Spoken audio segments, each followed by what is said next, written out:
center of my joy. Amen. Amen. I want to attempt to preach today, just for a few minutes,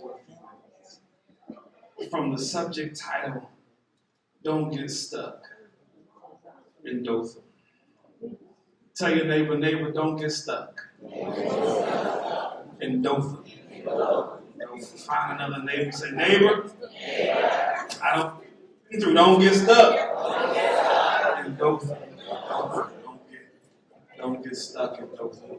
Don't get stuck. Am I okay? Okay, don't get stuck. Don't get stuck in Dothan. We are beginning a series this week. We're calling it the Dreaming Out Loud series.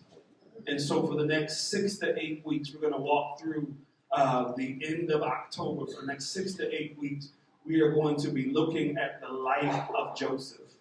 The life of Joseph. And so you can follow me if you just start by reading Genesis 37 and just walking all the way up to Genesis 50. So if you go from Genesis 37 to Genesis 50, over the next 6 to 8 weeks, I will meet you in the text somewhere each Sunday as we prepare sermons and preach. So again, dreaming out loud, Genesis 37 through 50. If you just read that for the next 6 to 8 weeks, you'll be able to hang on, and we'll see what God has to say. But in order to really begin to have a conversation about Joseph, we have to know how he sits in his own patriarch, in his own legacy, his own family lineage. And so many of you, we remember Abraham. And we know Abraham had a couple wives. Somebody say amen. Amen. He had 2 sons. He had Ishmael and he had Isaac, right? And we know Isaac was the one that was blessed. Isaac was the one that was favored. And Isaac would go on to have 2 sons, just like Abraham. And Isaac had Esau and Jacob, right? Right, those were the 2 sons of Isaac, Esau and Jacob. And y'all heard the story where Esau came out first and Jacob swindled him into getting his birthright. Remember that? Right? And Jacob meant trickster. Right? And Jacob became Israel, and God favored and loved Israel, loved Jacob. Right? And so Isaac has Esau and Jacob. Now Jacob has 12 sons. And the 11th son of Jacob was Joseph.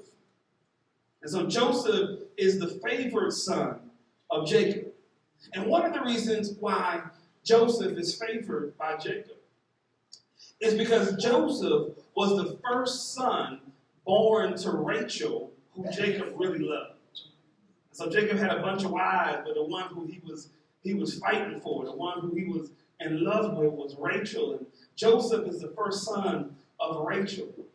Right? And not only does Jacob love Joseph because he's the first son of the wife who he adored and loved, but he and Joseph have something in common. You see, Jacob, much like Joseph, was a dreamer. Right? And so you will recall Jacob's ladder, that song. Right? Well, that was Jacob's dream. While Jacob was dreaming, he had this vision of a ladder where there was an open heaven and angels were descending and ascending. That was a dream. Jacob would go on to have another dream where God would give him strategy in order to reconnect to his brother Esau. And so Jacob was familiar with dreaming. And so Jacob sees this same anointing over Joseph. Jacob dreams. Joseph dreams. And so for those 2 reasons, Joseph was Jacob's favorite son. So much so that Jacob would give him a coat of many colors to wear. Now, can y'all imagine if I gave David a coat and not Ronald a coat? Wouldn't.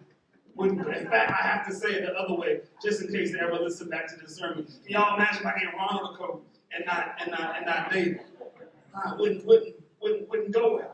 Right? And didn't go well in Jacob's house. Right? Joseph gets a coat of many colors. Joseph is the favorite one. Joseph is the one who's chosen. And Joseph is the one who was dreaming about his brothers serving him. And his brothers didn't like it.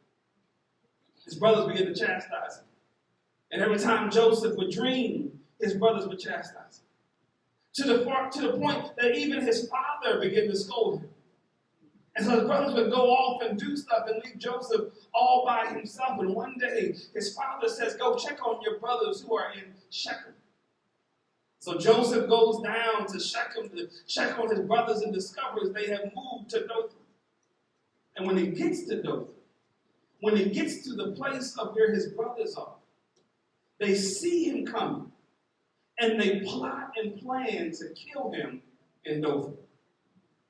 In Dothan, his brothers decide to devise this plan of killing him and taking his clothes and tearing them off and putting blood on them and taking them back to his father. And so they devise this plan to kill him in Dothan. They push him into a well and they go and have lunch. And that's a mess. Push him into the well and trying to find him a Popeye's chicken. They can't find one, so they come back and get Joseph out.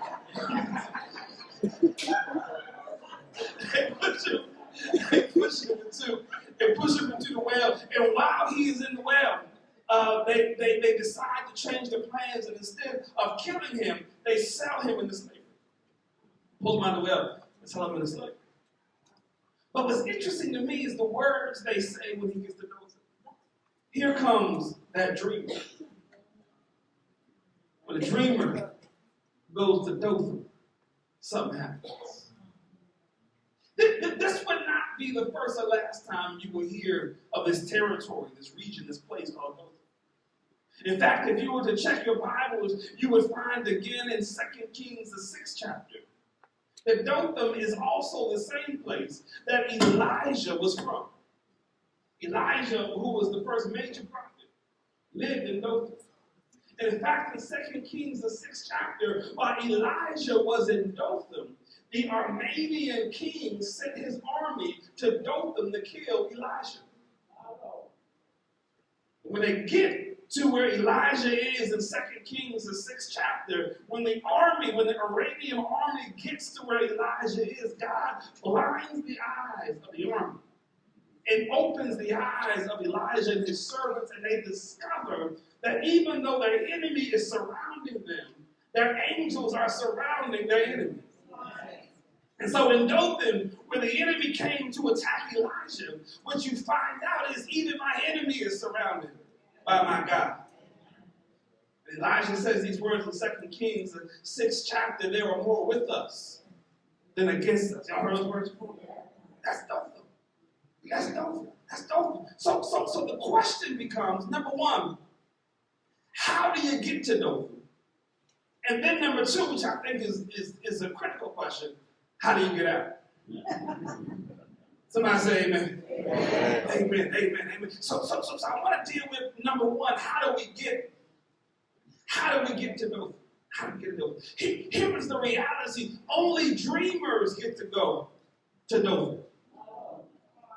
Yeah. If Dothan represents the place of adversity, if Dothan represents the place where there is trial and tribulation, if Dothan represents the place of the attack, the only way to get to the place of adversity, to the place of the attack, to the place where all heck has gone crazy, to the place where the walls have broken in, the only way to get there is to dream.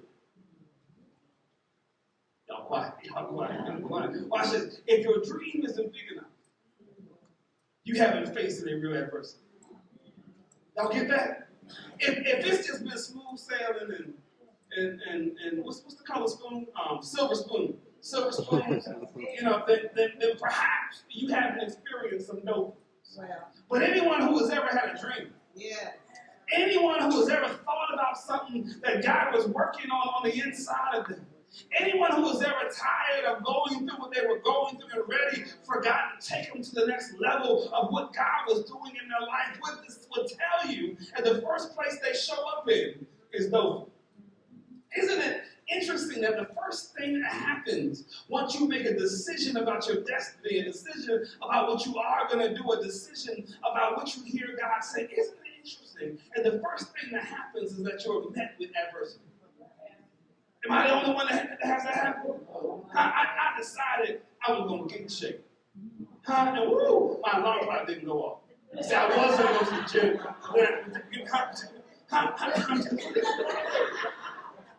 The first thing that happens when you make up in your mind that you're going to do something for God, when you make up in your mind that you have a dream that is bigger than what you're going through, the first thing you will encounter is Dothan.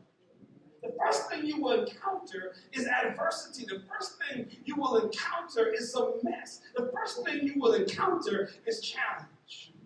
But here is the reality. You ought to get excited about your Dothan. You ought to get excited about getting to Dothan. Can I tell you why? Tell you why. Watch this. So Joseph has a dream. And his dream takes him to Dothan. Right? And while he is in Dothan, while his brothers have devised this plan to first kill him, now sell him into slavery, there he finds himself in a well in Dothan. Now that he's in this well, he is now sold into Egyptian slavery out of Dothan. Once he is in Egyptian slavery and bondage at Potiphar's house in Dothan, Potiphar's wife tries to attack Joseph. Leave that right there. Right. After her attempt to attack him, Joseph winds up in prison for 2 years. In Egyptian prison for 2 years. While he is in Egyptian prison for 2 years, he is forced to translate the dreams of other people. He translates the cupbearer and the king's taster's dreams. While he is translating dreams for 2 years in the Egyptian prison, he now comes before Pharaoh and becomes the second in charge of all of Egypt. Here's what I want you to see. Had he never had gone to Dothan, he would have never wound up in a well. Had he not wound up in that well, he would have never wound up in slavery. Had he not wound up in 2 years in slavery, he would have never met Potiphar's wife. Had he not met Potiphar's wife, he would not have met the cupbearer and the taster. Had he not met the cupbearer and the taster, he would have not met the Pharaoh. Had he not met Pharaoh, he wouldn't have become the second in charge of all of Egypt. Oh, thank God he made it to Dothan. Thank God he gave you a dream. Because when the enemy thought was going to set you up, God was using to get you up.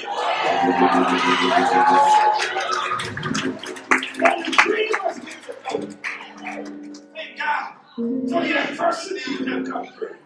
Thank God for the challenges that present themselves to you. Thank God for the hell and the mess and the chaos that shows up as you're going down. Because every bit of it has been designed and orchestrated by God to get you to your next level. Thank God for your Dothan. And Joseph not wound up in Dothan with a dream. He wouldn't be in Egypt, second to Pharaoh. Had you not had to go through what you went through, you wouldn't be sitting here in your right mind right now. Oh, I'm going to say it. Had she said yes or he said yes? Oh, y'all quiet.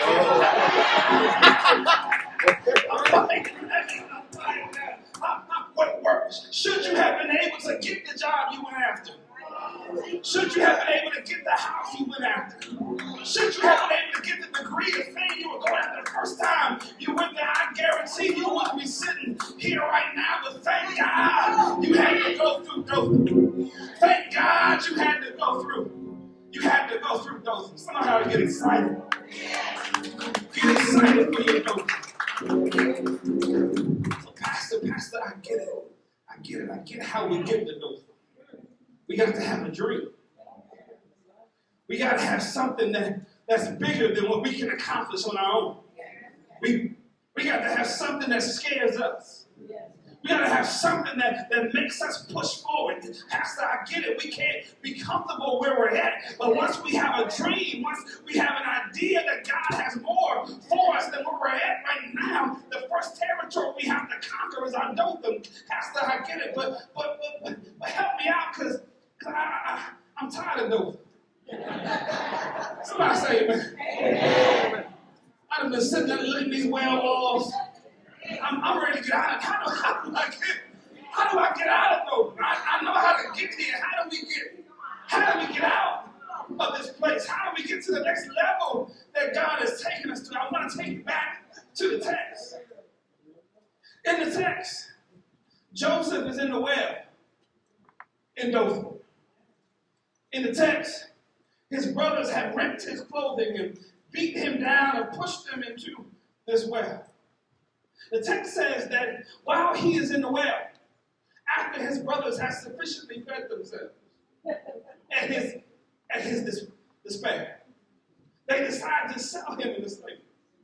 Once they have decided to sell him into slavery, the text says they go to the well, reach down and pick Joseph out of the well, put him on the back of his new slave owner's chariot, and whisk him off to Potiphar's house. 2 Kings, 6th chapter, says that when the Armenian army surrounded Elijah in Dothan, when they showed up in Dothan, that God sent the angels to wrestle the trees and to surround them. And that when Elijah comes out and prays, that God blinds the eyes of the Armenian army and opens the eyes of his servant and himself. Once the eyes were opened, the text says that then Elijah leads the blinded army out of Dothan. How do you get out of Dothan? Here is the answer. You don't do it. Your enemy does it for you. How do you get out of Dothan? Here is the answer. Here is the answer. God will send some adversarial situations to prompt you and prepare you, to push you out of the very thing they thought that were keeping you stuck in. Look back at the text. Joseph didn't climb out the well, but his brothers reached down and picked him up out of the very well they had pushed him in. Had they known that he was going to be the second in charge of all of Egypt, they would have left him in that well. God knew you out of your well. How do you get out of Dothan? You stand in the authority of God and let God begin to use even your adversaries to be your helpmates to pick you up. How do you get out? How do you get out of Dothan? Stand still and watch God move. How do you get out? How do you get out of Dothan? You stand still and see what the Lord is going to do. Oh, you ought to get excited when everything seems to be collapsing around you, because it's the indication that there's nothing more you can do. And if you are out of options, guess who's up next? If you are out of options, guess who's up next? When stuff gets hard, guess who's up next? You ought to get excited. You ought to get excited that God will send your very adversaries to reach their hand and pull you out of the very well they thought they put you in. How do you get out of Dothan? You stand in the authority of God and watch him move. Watch him move. Watch him move. Joseph just sit there, and they picked him up and put him in Potiphar's house. Joseph got to Potiphar's house and stood there, just wouldn't move, stood there. And Potiphar sent him to prison. Joseph got to prison and stood there. Joseph got in prison 2 years and stood there. And after 2 years of standing there, Joseph stood in front of Pharaoh and stood there. And now Joseph can still stand because he wasn't standing on his own. He was standing under the authority of God. And when he was in the pit, he was under the authority of God. When he was in Potiphar's house, he was under the authority of God. When he was in prison, he was under the authority of God. When he was before Pharaoh, he was under the authority of God. When you recognize what you're under, you can stand. That's right. Y'all get that? Y'all get that? Y'all get that? How do you get out of Dothan? You stand and let God do what God is going to do. And God is so God. God will use your enemies. God will use your adversaries to help you get to the next level of where he is pulling you. But you got to get out the way and stand still and let God be God. Pastor number one, how do we get to Dothan? How do we get to Dothan? How do we get there? How do we get to Dothan? Number one, just have a dream that's big enough. That's bigger than you. Just have a dream that's bigger than you. Oh God, I want my children to be saved and my grandchildren. Oh God, I want help to pervade my family. Oh God, I want there to be financial blessings. I want there to be spiritual. I want to see my whole community saved. God, I want to see trauma rooted out, depression rooted out. I want to see peace take place in my community. Have a dream that's bigger than you. The first thing would happen that you will be sent to Dothan. Because the second you have a dream that's bigger than you can accomplish, God sends you to Dothan. But again, it's not to crush you. It is to mold you. It is to prepare you for how you will get to the next level of where God has sent you. How do you get their dream? How do you get out there? Listen. How do you get out of Dothan? Stand still and listen. Stop fighting God. Stop trying to fix it on your own. Stop looking for creative solutions that benefit you. How many have been set back an extra month, year, weeks? I'm trying to fix it on your own. You better stand still and let God do this thing. You better let God do this thing. How do you get out? How do you get out of Dothan? You let God do the work. And God is so God, He will send your enemy even to help you out your enemy. That's how God is. That's a good God. Somebody always say amen. Here's what I want to leave you with. Don't get stuck in Dothan. You were never meant to stay here. I know you're facing challenges right now. I know you're dealing with issues right now.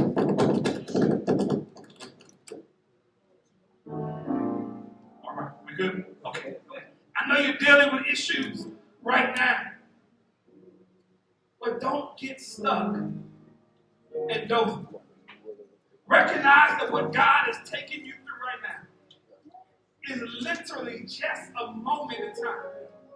In fact, if you were to go back and look at your life, if you played last year's episodes of your life, if you went back and played 2 seasons ago episodes of your life, I bet you discover that you have already come out of the same thing you're going through right now. How many of you, you've seen this before? You've gone through this before. Don't get stuck. Don't get stuck in Dothan. Dream, but listen to God. Know that God is calling you forward. That God is taking you to the next level of where you were going. But you got to listen and be obedient to the word, to the will of God. Amen? Amen.